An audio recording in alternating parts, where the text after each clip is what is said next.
welcome to the Impact Lounge Cannes. It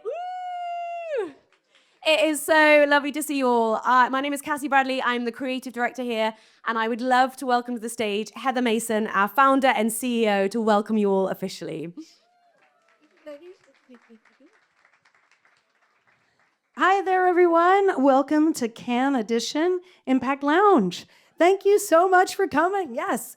How many of you have been to an Impact Lounge before? Raise your hand, cheer a bit. There we go, a couple. Here we go. All you newbies, first Impact Lounge. Hey, fantastic. Welcome, welcome, welcome. So the Impact Lounge is a place where change makers, filmmakers, creators, and the broader film ecosystem get together to create social impact and talk about how we can do impact films better, how we can connect all the wild technology, the marketing tools, the distribution tools, funding, etc., in this ecosystem, which it is so ripe with. The issue is we aren't able to all meet in real life, IRL, for those young kids, often over and over again. So that is what the Impact Lounge is trying to do. We try to show up wherever you are. So, and bring you together at places like this for day-long networking, eating, drinking, whatever, and panels that we hope will shine light on various different aspects that we think are important in the impact space. So that's why we show up at Sundance. We show up at South by Southwest. Cannes Film, we'll be at Cannes Lion. If you're back, we'll be right here during Cannes Lion. We also show up at other international festivals, the Skoll World Forum in Oxford, England, where we just were. We also may be showing up nearby TED next year, who knows? So we try to go wherever we possibly can and expand our footprint. We also go to the General Assembly, United Nations in September, Climate Week, that's also in September. And we're going to continue to expand our roadmap with additional spots. So you can suggest some spots if you sign up for our newsletter. We would love it. And let us know where the other places are that we should go. We are currently self-funded, but we do have some supporters, which are fantastic. But if you know of other supporters, we do need that support so that we can continue to go to all these different roadmap locations. So that is all I want to say to you. Thank you so much. We hope you stay all day if you'd like. We are here all day with food and drink and whatnot. We have a party tonight, and we have plenty of amazing panelists, content, and speakers. With that, I'll pass it back to Cassie.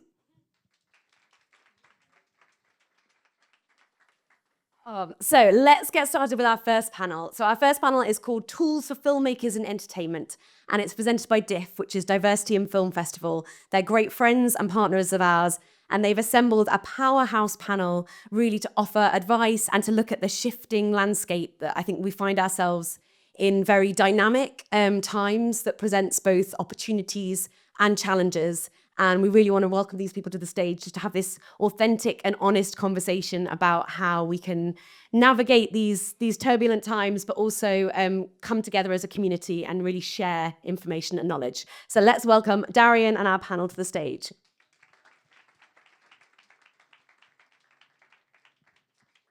I am your co-moderator. We're going to work together. We're also going to do duets later, so don't worry about that. I didn't get that memo.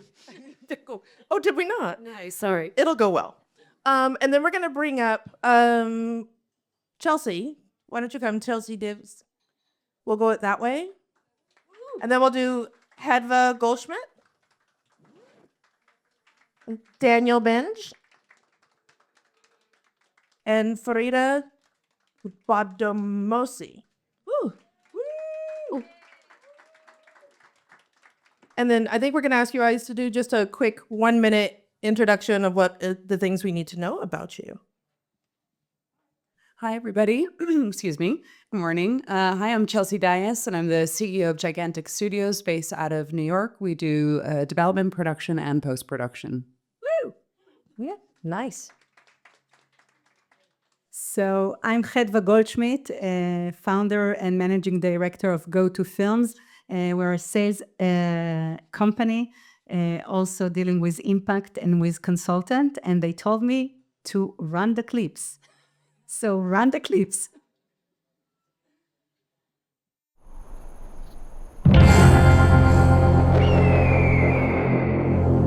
Hey, go out of here. Get out of my land. Your land? This is my land. They say a good story can move mountains. This is my land. This is my land. We welcome you to the Wild West Bank. מחבל, שום מחבל, לא מחבל. This whole piece of land is full of conflict. Hey. Hey, man. It's all because of you. You have to act like a terrorist. What do you want? הוא אומר שאלוהים לא קיים. מה?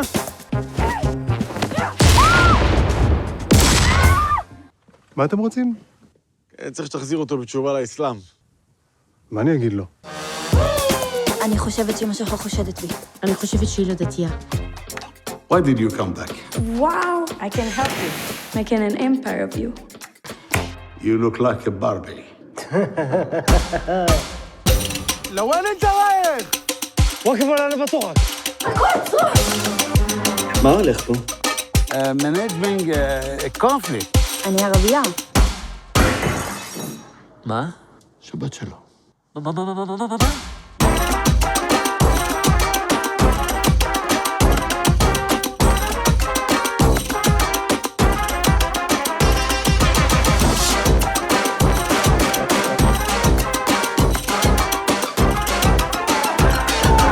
لا انت اللي تبعت. אני אומרת לך שלי. היי, אילי. שלי. לא, אילי.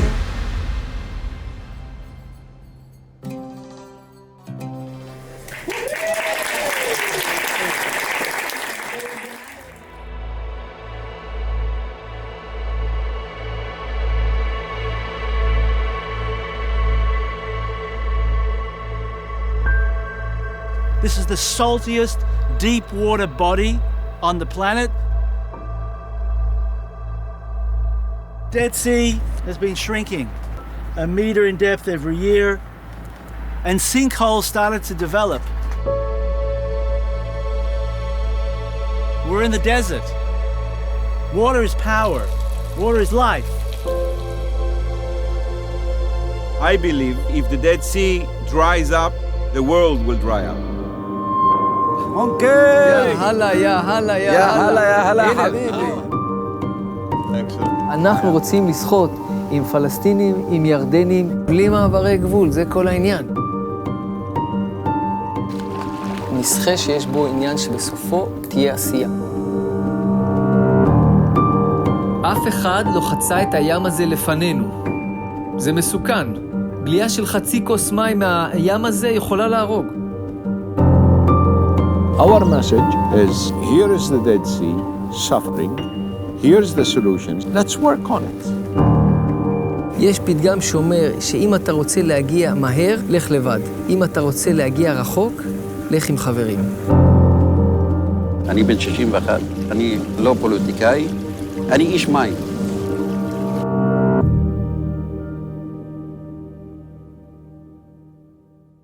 And now look at it. That's why we need to save it. אנחנו לא נצליח לשנות שום דבר מהמצב. זה מדיניות ממשלתית. I saw the barrel. The bullet came from here, you know. أهم إشي إنك ترفع علم فلسطين في البحر الميت وتقول هذا إلنا وإلنا فيه حق. It's the Middle East, too much politics. But environment cannot wait for politicians.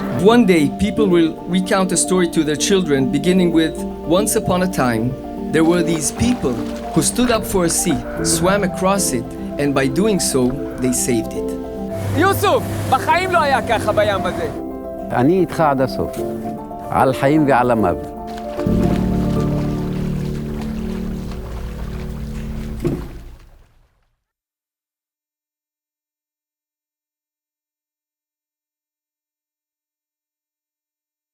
Really amazing.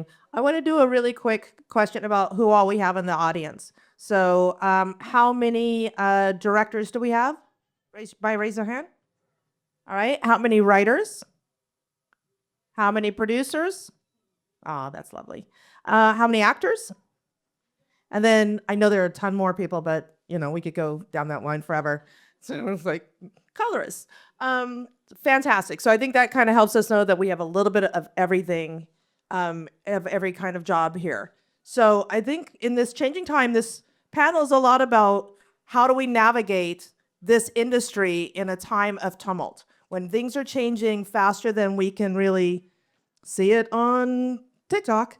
How do we make film and create projects that are going to stay relevant by the time they're finished to where they should go? So I kind of want to jump right into it, if you don't mind, about the biggest thing. Once, let's say you've made something and it's fantastic, and that's amazing if you just want to show it to your family, but most of us want things to be distributed. And so we have several people here who are very much really well, very knowledgeable about distribution. So I want to ask both Daniel and Hedva initially, and then of course everybody can jump in if you have an opinion. But First, let them introduce themselves, although everyone knows them. Oh, I forgot you guys hadn't finished. Hi everyone, I'm Dan. I am at a law firm. I'm an attorney at a law firm called Fox Rothschild in New York, and I represent filmmakers, financiers, producers, production companies, writers, directors, really strictly like on the business side. That's my shtick. And I do a majority, I have a specialty in like international co-production, a lot of like tax credit financing, a lot of like putting like production slate deals together. So it's kind of a bit of everything, but it's everything behind the camera, I would say. And hi, my name is Farida. My pronouns are she, they. And I'm a senior programmer at Tribeca and also a consultant on films and different organizations. So that's me. Yay. And thank you. It's a big Tribeca year this year. It is the 25th anniversary of Tribeca. And always an amazing festival to kind of champion independent film. So I'm going to go back to my question. Right now for distribution, what do you see filmmakers doing that can undermine their opportunities for distribution? I think that's, I mean, to your point of how you started the question, I think that if you're not thinking, you know, for the producers in the room, really, this is, you know, this is directed towards you. If you're not thinking about your distribution at the beginning of your process, which I don't really know how you're not doing that when you're talking about, you know, financing this project, you know, financing these projects, it is the $1 million question, because the, you know, the distribution model now has been like completely flipped on its head. And, you know, I've probably met with 15, 20 sales agents since I've been in CAM, and the 10,000 for viewers, everybody taking the position that, hey, distribution is broken and we need to fix it. I would like to take a slightly more glass half full approach to it, which is like, we are in this very bizarre transitory time where for a really long time we were doing one thing and there was one sort of structure with respect to, you know, getting your films out there and distributing them and, you know, going through foreign sales agents or going through domestic agents in the US. Now, you know, the pre-sale model is not what it used to be. We're in the advent of streaming. It's just very different. And so using the same tactics is the wrong approach, I think, to, you know, doing that. And what, you know, I would say the boldest thing I would say, I don't know if you're gonna like this. The boldest thing I would say is that, like, you know, I have clients who are looking to, at this point in time, more free models in getting their, moving back almost to like more ad supported models, things like that, for films that are not necessarily getting pre-sold or are not getting like, you know, upfront distribution deals, and partnering that with an impact campaign and building an audience in the same way that someone on TikTok or Instagram builds their audience and they, you know, become, you know, something big. That is where we're seeing, like, I would say, like, immediate success and significant numbers. So I will take from your sayings, find your audience. Yeah. And I think that my expertise is niche films in niche audience and creative distribution. You saw Dead Sea Guardian and you saw a lot of logos of all the supporters of the film, but it was a 5 years journey without any supporting. And on the way, I think that first, it's very important to get the first one on board and then others comes in. But we also did fundraising campaigns, because this film is not only a beautiful, beautiful film about how three enemies can collaborate because we are all drinking from the same water, and Dead Sea is an important worldwide thing, and it's now drying. So we need to collaborate, and eventually they became friends. But it was also an impact campaign until now, and the film really helped getting the message out there. And there is a lot of solutions that are coming with the film. And so for us, we knew who the audience was, and my role is to encourage you not to go straight. I want my film to go to Sundance, Berlinale, get whatever. Daniel is a lawyer, and and he will solve all the problems. No, but I mean that there are ways. So first, let's target one. Each one of us knows 100 people. In 5 minutes, we know it. Who can connect to this cause? And for us, BBC Arabic was the first one, brave to jump in, and after them came all the broadcasters. But I wanted to emphasize that this beautiful film took so many years, and that that if you are putting all your efforts in it and creative thinking, you will succeed, and the message will go to the world. And I think, Chelsea, you had a really pertinent point that we were chatting about earlier in terms of when people are kind of making their films. You were talking about we've seen a shift in people making them almost specifically for festivals. Yeah, I have maybe a controversial opinion on this, but No, go for it. This is what the Impact Lounge is all about, honest conversation. Yeah, I think that it's, for the writers and directors out there, I think it's really important that you maintain your creative identity and do not write to merchandise with a festival. There are so many things that go on that I won't even try to speak to from the programming side of things. But, I think that you need to maintain your voice, maintain your creativity, and that's what's going to be able to give your project the highest chance of success if it's true to your voice and your creative identity. I meet a lot of filmmakers who say, oh, I'm going to write this, and I think that it's going to be a Sundance short or a Sundance feature. And sure, that's great, but there's so many other variables that go into selecting a film for a festival, programming that needs to take place.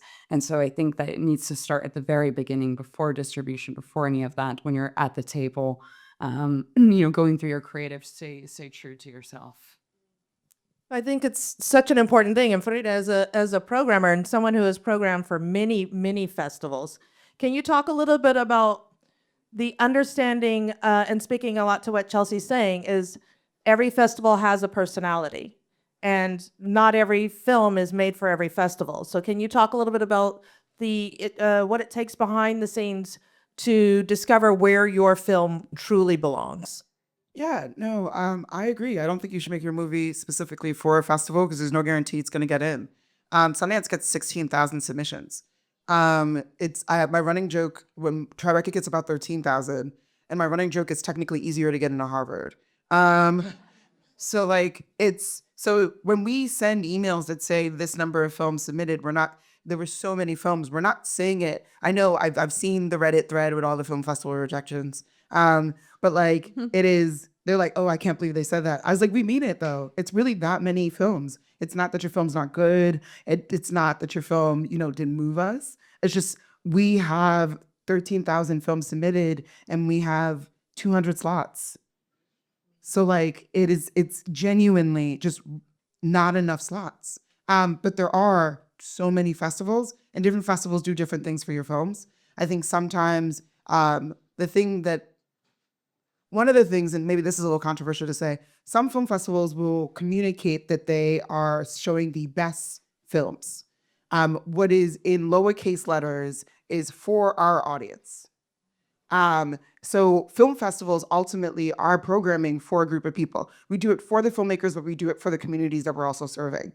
So when we program a film, we are taking into account who's going to be in the room, because our biggest goal is to make sure that you are meeting an audience that is the right fit for your film.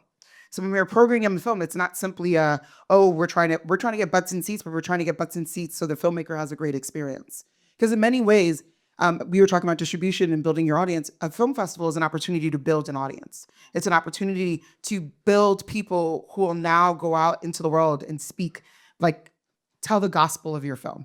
And we want to make sure that in that room is people who are essentially, in many ways, kind of a test audience for your film. Like, did they laugh when you wanted them to laugh? Did they cry when they watched a movie? Is that scene working? Is the room feel the way that I thought it would feel during that moment? I think many times filmmakers kind of just see the getting into the festival as like as the ultimate check mark, and then they've done it all. But unfortunately, there's still so much more. A film's life can have so many kind of variations, and film festivals are just like part of that particular journey. And I think an important part, because I've worked in them for so long, but I think one of the things that you really want to do when you're a filmmaker choosing a festival is see the sort of films that have gone there before, see if they are similar into what you want to show. If you have favorite films, be a fan of film.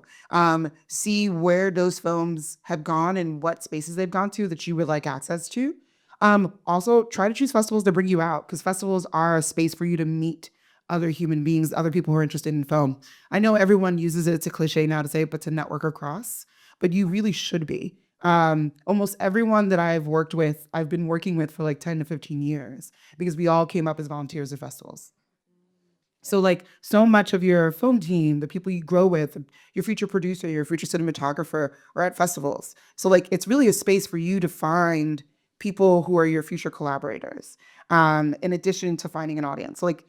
So those are the things I think sometimes when filmmakers are thinking about festivals are not taking into account. For them, it's just like, I kind of want to say I got in here, rather than what is this festival doing for me in my career and what I want next from film? Is it my next step is I want to do impact? Does this festival help me in that process? Is my next step I want to get funding for my next film? Is this festival helping me do that particular thing? Thinking about those sort of things I think are really important when you're choosing festivals and you're going through your festival run, which sometimes I understand because making a film is so much work, and to be told you have to do so much work afterwards is rough. I fully understand, but unfortunately, that is the process. Even if you're making an impact documentary where your goal is only to make that one film and do impact, the festival is an opportunity to figure out how to get that impact going. So it's a film's never really done. Because you're consistently finding new audiences and new voices and new ways to engage. I think what was really great about that is also the other side of it is if you don't get into a festival, it can be for so many thousands of reasons that have nothing to do with your talent or how great your film is. So you can't take it too personally, because there's so many reasons why you might not make it into that festival. I want to point out here, I have had like multiple Academy Award winning filmmakers that have not got into festivals. I have had Sundance fellows that really wanted to get into Sundance and did not get into Sundance and got into Tribeca or got into Cannes or got into, it is, when I hear people, honestly, when somebody says to me, oh, we're going to be at Cannes next year, we're going to be at Sundance next year, it's such an ick. It's like, honestly, I'm like, because to me, it tells me, I was like, oh, you probably don't know what's going on. Like, you probably don't know, like, enough about the business to realize that, like, if you're putting all your eggs in that basket, you probably shouldn't be making that film. Or like, to your point, like, you should make the film that you want to make. I think, you can certainly take some lessons of like, hey, we're not going to do this because this is going to box us out from, a lot of distribution. This is going to be really tricky. This is, you could take like ideas and inspiration, but like people, I always say to clients, we don't make film for awards and we don't make films for festivals. You make your best film and you shoot your shot. And just because you don't get in or whatever, that's just one piece of a very large puzzle. And you found the place that loves your film, and from that you get the energy and you get to more audience. And audience is not only at festivals. You have educational, and you have platforms, and you have TV, and you have organization that you can collaborate. There is so much that you can do with the film. But I also say that first, when you submit to Sundance and submit to Cannes, because of course, dream big. In the middle, you have to do all those smaller submissions, not to left out with anything, and then the season is off and you cannot submit yet. This is one thing. The other thing is when someone tells you no, you can ask and really listen about what is the comma after the no. Sometimes it's really what you said, that we get 60,000 submission and we cannot take it. It's not connected to you, but sometimes it does. It is connected to the film, and you should learn from that. And sometimes when you are here and you are networking and someone loves your film, even if they don't take them to their channel or to their festivals, you gain a new friend that can recommend you, can put a good word to another festival. So I think that all those settings that you're coming and listening to all the unimportant things that we have to say, and some of them are important, it's an environment that you should learn from that and not take it too harsh. Yeah, I'd love to zoom out kind of on the macro and hear from you all in terms of what shifts you're all seeing in your own spheres, like whether that presents challenges or opportunities in terms of, dawn of, let's talk about AI, let's talk about, new tools for entertainment, social media, kind of what in each of your spheres are you seeing in terms of shifts and challenges and opportunities? Yeah, I think that there, obviously AI is what everybody's looking at and talking about and figuring out, okay, what's the balance of how we use this technology and also protect our storytelling and our creative integrity. And I don't know if we know yet what that healthy balance looks like, but I do think that it's important that we explore these tools and we understand these tools and we become fluent in using them and kind of understanding what's out there and what's capable. But I will say, there's a really great opportunity for us right now. I've heard a lot, at least in the United States, that the industry is not doing well, and there's a lot of doom and gloom. I think there's a lot of opportunity and a lot of opportunity for the independent film side of things in the United States. So I'm very optimistic. But when we think about tools, I would say that I think it's very important that everybody know how to use them, know what the capabilities are, but be very, very protective of your storytelling and the really, truly human elements of your filmmaking process. I think that, when it comes to writing, if you can stay off of the AI tools, it's probably better, but really protecting the creative integrity as much as possible as things are very dynamic right now is the most responsible thing that we can all do right now and for the future of technology in the industry. And cite your sources if you're using things. Save yourself.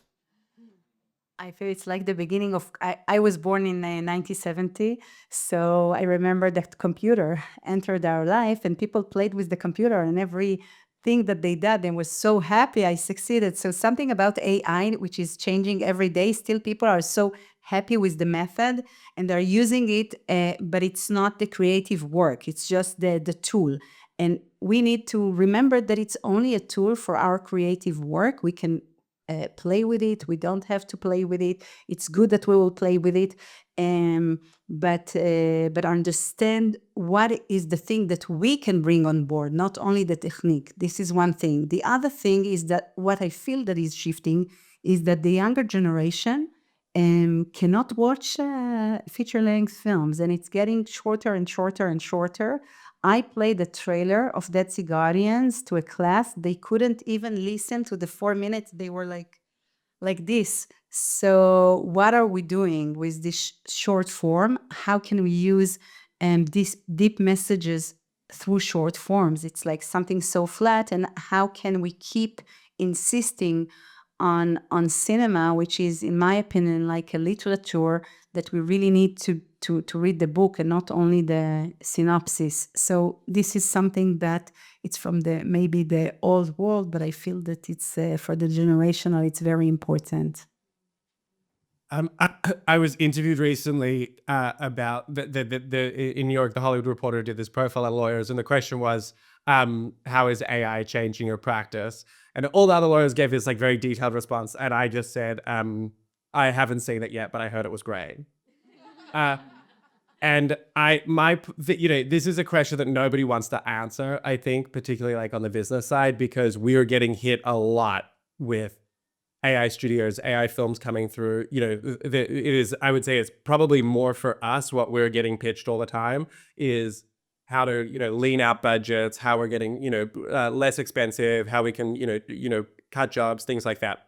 My policy on this is that we have to address it. It is coming.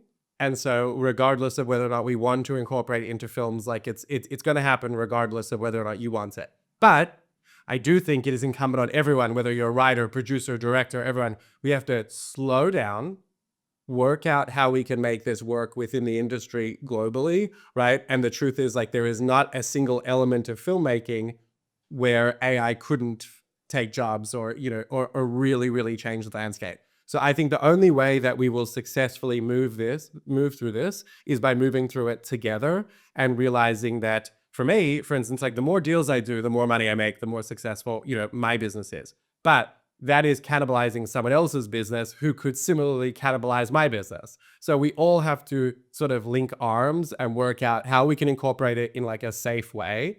And I think that doing that involves not necessarily racing and, you know, bringing it in like a full AI film, which I have seen. It's about, you know, working out how we can do it like in a safe way. And I was discussing with the front row here the other day that, you know, we have the Academy coming down on saying that, you know, AI films are not going to be eligible. So that's like one frontier. Then we have the WGA. I think the new WGA agreement is really successful in limiting that, right? And so my approach to it is, if every department and every group has their own checks and balances and are not letting it run away, and we're creating this kind of like quagmire just to slow everything down so we can actually have a discussion about it and work out how, that I think is like what we should do in the immediate. Yeah.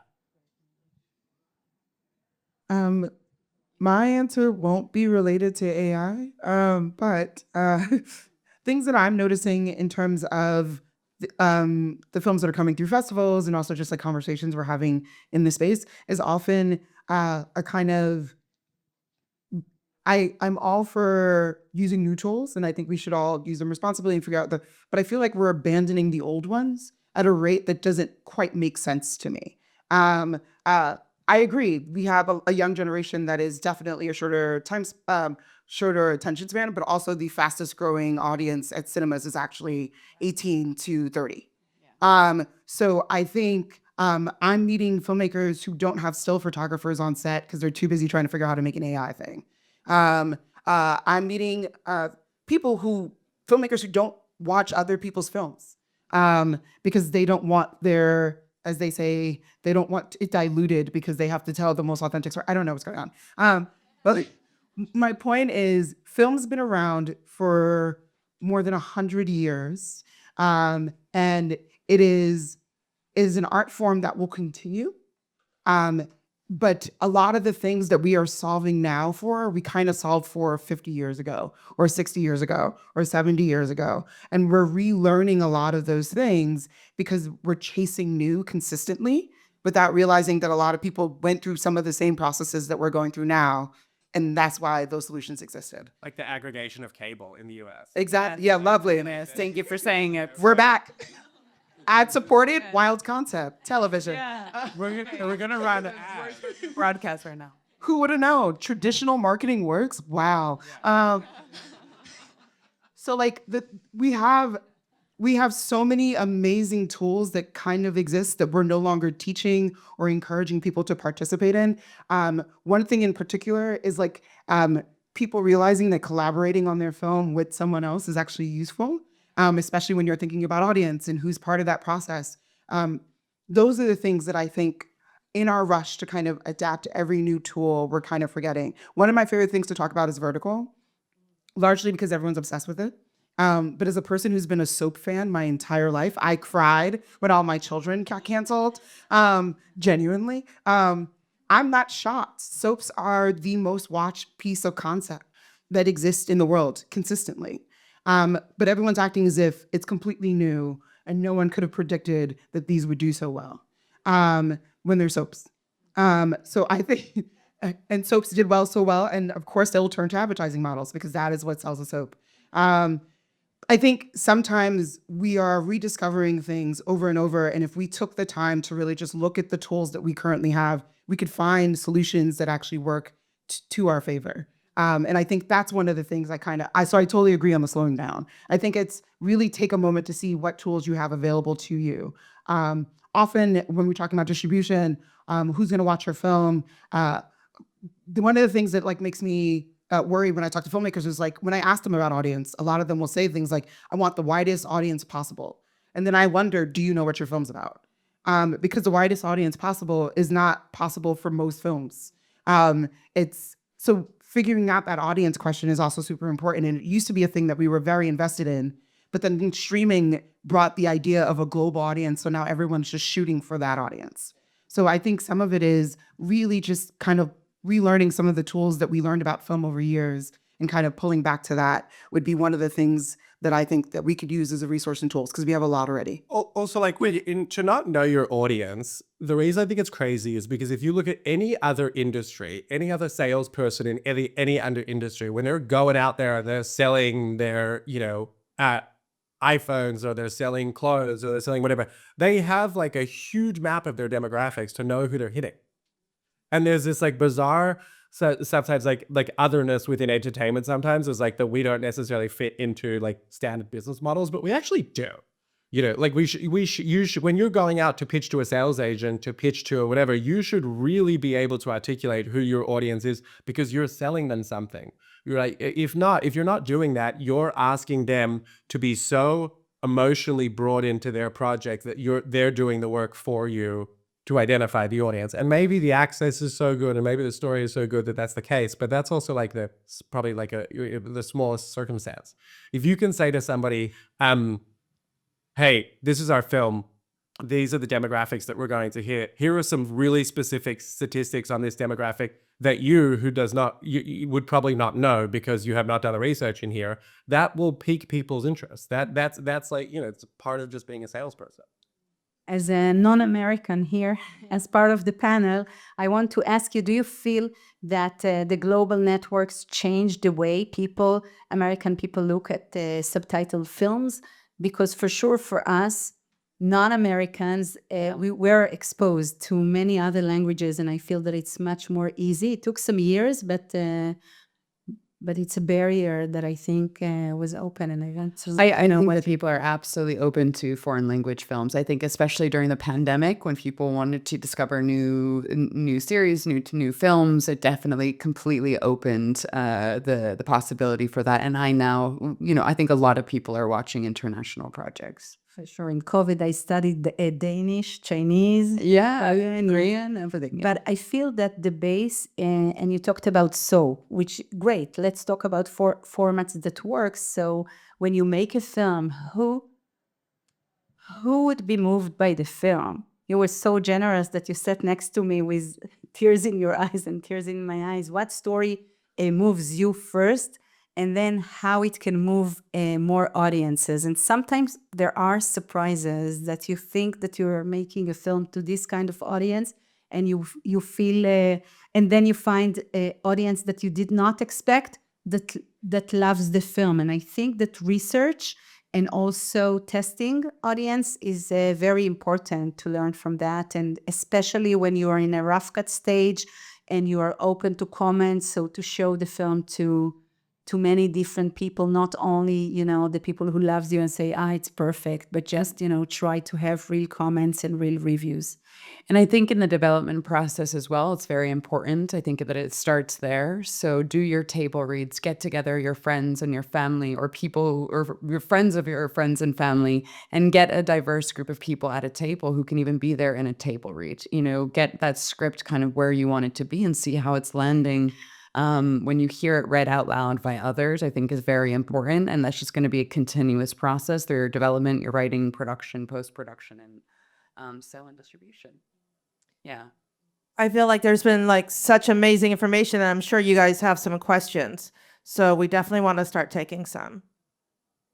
Yeah. Do you want to project? Yeah. Okay. So yeah, I mean, the representation plays a huge factor both culturally and geographically.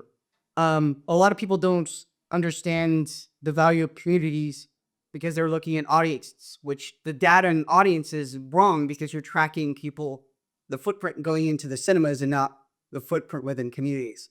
And then that's kind of going into the whole festival aspects of using that as your footprint within each market and looking at, even because cinemas are gatekeepers too. So looking at that is like, okay, well, how can I venues alternative spaces and directly connect with those youths. It's so true. We had a few football films, for example, and we found a lot of, football clubs or things that we didn't think about it, or like Detsy Guardian. So anyone who handles, things that are connected to nature, to water. Um, um, Most of our films are Israeli or Jewish themed. So we have the Jewish communities, we have Christian communities. Sometimes if it's a film, it's Italian, you have the Italian embassies around the world. That what you have lots of partners that are not within the cinemas and are not within the festival circuit, and it's definitely audiences. Sometimes the venues are not that professional, but you gain more things, and of course you want to aim for the best professional venue within this target audience. So thank you for commenting it. I was just going to add, I totally agree. Alternative exhibition exists in many different forms. There's many ways to get your film out to the world.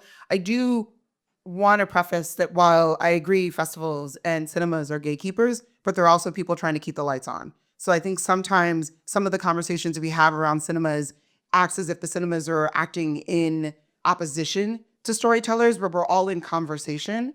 And yes, some cinemas are wrong about what audience might come to a theater, but they also have more data than the average person. So like they're only operating from their best place. So like they're operating from a space of, we don't think we can get the people into that room for this film, and we do need butts and seats. But I've also proven that business model where cinemas can use split revenue share to acquire more audiences to broaden their UAH. They don't need each. Because their margins are so, we can have a whole conversation. Yeah, we can have a whole conversation about cinemas. But I think art houses are in a very precarious space. And I think one of the things that I am noticing across the board in all parts of the industry is that every part is in a precarious space, and everyone's kind of closing the doors around themselves and assuming the other side is actively doing things to create harm, when I think in actuality, everyone's just trying to figure out how to survive a fundamentally changing every single day business situation. And if we were in more conversation with one another, I think we'd find it. Because I do believe that alternative exhibition is a wonderful space. I mean, I work in festivals, but I also think that those can exist alongside a cinema exhibition. I don't think it's an either or. I think that we are being taught and engaged in a way where it's either this or it's either that. But I think it's probably a collaboration, a kind of connective tissue of all these things that are connected. Amazing. Yeah, I think transparency, a bit more transparency would help, that people understand everyone's struggle. Do we have anybody else want to throw something out? So far, though. Okay. So basically, we have a film in the market over here, and we made a decision not to keep the theater rights, because we noticed that almost every distributor, they just want to put the films out there in the streaming so quickly, and they say, oh, we're going to have theatrical, but they do 2 weeks and that's it. And we find out that we can, negotiate with AMC 50-50. Another art houses were helping you to put the film out there. Do you have any input on anything how that is working when people keep the rights of the films and anything like that, or do you have any information that you can back that up? So I think that there's no right or wrong answer whether or not your film goes straight to streaming, whether or not you do. I think what you're talking about is basically like an awards qualifying run, whether or not you go to theatrical, whether or not you lead with like a non-theatrical educational component. There's no like right or wrong answer. I think that you have to test the market and see what the responses that you're getting. Everybody wants theatrical. Obviously, that's the goal for everybody. Everybody wants to see their films there. I think you need to lean on sales agents and people who have like specific experience in looking at the data to understand like what is your best chance or shot at any given time. I have a lot of clients who a majority of what we're doing at festivals is after film premiere at festivals, we're negotiating the deals with the buyers like in live time. And so you have a you will have someone like, I'll give you an example from Sundance this year. You have like an HBO coming in at a certain number, let's call it like $2 million, right? But just for US distribution rights. Or you have a Netflix coming in for $5 million for the world, right? And HBO is going to let you do a theatrical window with like a separate, theatrical distributor, and then you have the rest of the world, which you can sell through a foreign sales agent or whatever. So it's this really frustrating patchwork of working out, how you're going to do it. And you have to make decisions probably before you would like to, right? Because you're going to lock yourself in before you're, you sort of have to work out what is the best thing for your film, Are you getting bites on theatrical? Is that something that people are willing to, discuss? I'm doing a lot of deals now with theatrical distributors where there's no MG, but they are committing to a P&A spend. Yeah. And so that to me is like the most important thing, right? Because if someone says, hey, yeah, we'll release the film theatrically, it can be 2 weeks, four-walling it, at like a tiny cinema in Encino, and then like one in Bay Ridge, and like in New York, or it can be like a huge, 8,000 screen, that's a very specific different thing. And so I don't necessarily think there's a right or wrong answer to, hey, let's give up theatrical, or let's, let's just, go straight to streaming. I think the best thing you can, if you have a good streaming deal up front and your sales agent is saying, hey, your sales agent, who by the way is incentivized to make you the most amount of money, right? Because they want to make the most amount of money. They may say to you, hey, you could retain theatrical, you could four-wall it and raise the money yourself and, raise P&A financing and doing it. And if that is an option for you, but you could spend and lose a lot of money there and then mitigate on like a big streaming deal. So it's so film specific. And I think that the best thing to do in those situations is like speak to your lawyers, speak to your sales agents, and also speak to other producers who have done this and say, hey, we did this model, it was like really good for us, or we did this model, we're really optimistic, and it was not good at all. I think also understanding the goals of the project are really important, whether it's eyes or some type of awards campaign. I think that kind of knowing what your overall goal for the film is important in making those decisions. Mm-hmm. Can I say one thing that I wanted to add just to this conversation, because I do think it's really important? The one thing that we haven't really spoken about on this panel is financing. And I know that is like, top of mind for so many people here.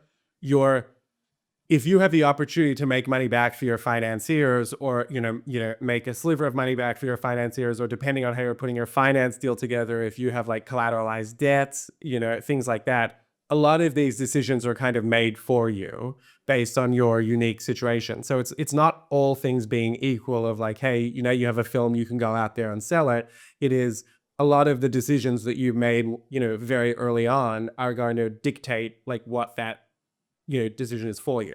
And with all the doom and gloom about financing and the advent of the streaming model, we have a lot of, I would say, like we talk about with cable aggregation, over the last 2-3 years, we are seeing more independent financing than I have seen in the last 5 to 6 years before that. Whereas when I came into the industry, that was basically all I did was like, indie financing from like high net worth individuals. That went out, particularly like, but now it's back. Now it's kind of back. I have examples of filmmakers who are raising 7 figures from working with companies and working with brands. And before everybody jumps down my throat about that, I will say we have, speak to your lawyers about it. We have crazy language that we put inside the agreements with these brands that is basically saying, you understand that you are financing a work of art and we will agree to not like denigrate your brand, but you're not going to have a final cut right over the project. Now, that is a harder thing to do if you're not like an established filmmaker. I am fortunate, like a lot of the people that I'm working with now who do those kinds of deals are like very established. So that's an easier thing to sell through. But looking at, I have a documentary at the moment that is about, it's called No Country for Mothers. It's about motherhood in the United States. And there was a diaper brand that put money into it. There was a whole, there's like a whole lot of different ways that you can go around sourcing your financing. And the reason I'm mentioning it now and how it relates to what you're saying is a lot of that money is non-recoupable. Because it's non-recoupable, they're looking at it as, effectively like a branding exercise. The pressure is off when you're going to negotiate those deals a little more, right? So you have a little more flexibility and latitude. So the more soft money, non-recoupable money, the more like advantageous you can build your waterfall, the more latitude you're going to have when you go to do distribution. I just want to throw in quickly about when you do have, are lucky enough to have somebody, a distributor, looking at your film, before you sign, talk to other filmmakers who have worked with that distributor and ask their experience. Just because you know the name or just because they want it doesn't mean they're right for you. So ask other filmmakers. The beauty of our industry is that filmmakers do not gatekeep other filmmakers. People will tell you how their experience is, so utilize that. I'd love to take questions all day, but we're going to have to wrap up so we can continue the conversation. But just as one last kind of thought bite from each of you, could you just give everyone in the room a piece of advice or wisdom or inspiration just for them to take away on this day?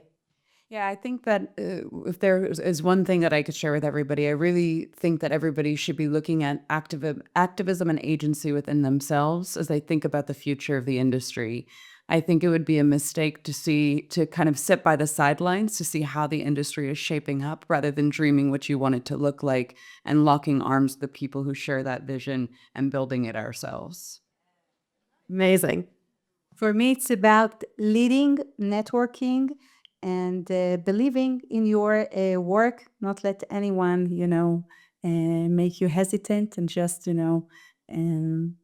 believe in yourself. And really, I we work with so many filmmakers, and eventually, things find their way to success.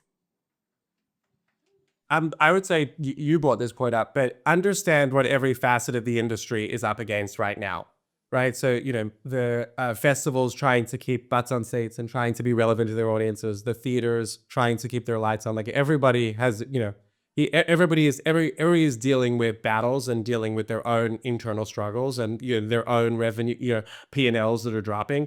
If you understand the business structures and truly you take the time to learn about it, then you can work out where you fit in and how you can navigate that, as opposed to just getting frustrated when you don't get into a festival or you don't get a distribution deal. If you understand your film, your demographics, what the sales agents, what the distributors, what the financiers are up against, then you can work to find a solution that meets them where they are, and then they can meet you where you are. Yeah. And then partly kind of connected to this, if you can't learn it, build a team that will learn it together. So I think sometimes I will say, I will meet people who try to learn every single thing. And the reality is a lot of people don't have that skill set. Like, you won't understand something completely, but you can add someone to the group of people that you work with who does. I think sometimes I like filmmaking and film in general because it is one of the few collaborative arts. Like, you genuinely can't do it alone because the film is not done until it's been seen by an audience. So build a team. It is ultimately a team sport. Find a producer who really works with you. You're not a producer. Find a filmmaker who you can talk to about things. Find a lawyer. I know not everyone finds lawyers, but find a lawyer who you can go to for advice. I think sometimes that we're all trying to understand a thing that, to be honest, people have expertise in, and we ignore that expertise in favor of learning it all ourselves via AI, which I do not necessarily think is a good life choice. So I think you should really be taking advantage of the fact that there's a lot of people who do have expertise who like different parts of the industry and kind of learn from them and build a team of people that you can collaborate with and also turn to when you have questions, because you don't have to do it all on your own. Amazing. Thank you so much. Please give a huge hand for this amazing panel.